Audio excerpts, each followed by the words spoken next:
So one of the big challenges people have when selling their business is not actually knowing how to sell your business. So the key steps that you need to understand, and we'll go through these in a little bit of detail as we move through it. Number one is preparing your business for sale. So, okay, Mark, what does that actually mean, preparing my business for sale? Every business is sellable if you think like a buyer. Okay, so if you are buying a business or buying a car or a house or any major acquisition, then you would want to understand certain things about what you were buying. So anybody who's buying a business, they will want to understand your financial performance. They'll want to understand information about your key contracts. They'll want to know who your key suppliers are. They'll want to know who your key clients are. They'll want to know that your staff contracts are all in order, that HR and business documentation, etc., etc. So there's a number of things there to understand. We can provide a list for that to help you understand the basics first, but getting your business prepared will help you with that, which ones to do and which priority. So when someone comes to view the business, when they've got questions for you, you're prepared, you know what to ask. You know what you're going to be asked and you know what answers you're going to give. Something we can help with. And usually once people get started on that process, they get quite comfortable with it quite quickly. The next thing, and this is the million-dollar question for many people, is the value. What is their business worth? Now, you'll often hear people say anything's worth what someone's prepared to pay for it. In the business world, it's slightly different. Businesses are often worth what somebody can raise finance for. So can a buyer get a lender to lend the money to buy your business? That goes back to the first point. The better financial information, etc., you have in place, then the easier it is to give a good, true valuation of your business.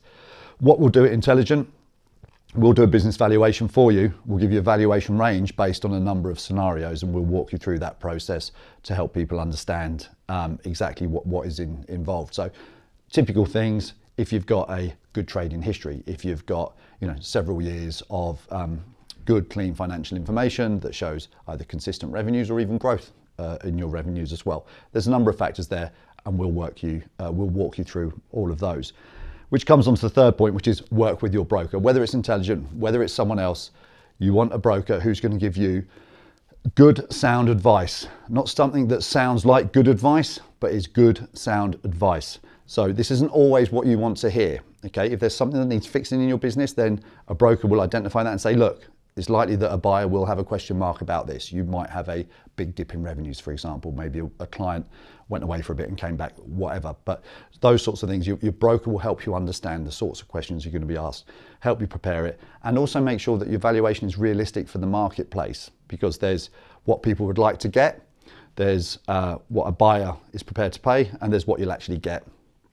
Three factors. So we just need to understand what that looks like, and your broker can help give you a signpost as to where and how transactions and offers, etc. work. That's really, really important. The next thing, like anything, is the more people that know about your business, the better chance you've got of getting it sold. So market well. And again, a good broker will talk you through which channels they use to market your business, what support they provide. You don't want to be fielding these inquiries yourself. You want somebody to be vetting responses from the market for you. So make sure you're going to the right audience. Make sure you're going to an audience of people who are in the market for businesses like yours, and make sure your broker's supporting you by vetting those buyers to make sure they are competent and credible. Really, really important.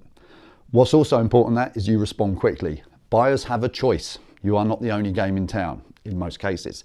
So if you've got a credible and competent buyer, don't keep them waiting. If they've asked for information, provide the information. They can only make an informed decision about buying your business when you've given them the information that enables them to make that informed decision. So really, really important that you are responsive. And finally, listen to offers as they come in. Okay, there's different offers. You might have somebody that offers you what looks like a great deal, but actually when you look at the details of it, maybe how much money they're prepared to pay at once, how much they want to defer, might not be as good as a slightly lower offer that's got more favourable terms. Again, your broker will help you with that. So number of moving parts to think about.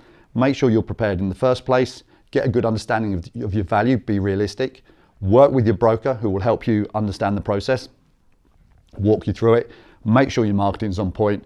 Make sure that you're being responsive to interest in your business. Listen to offers.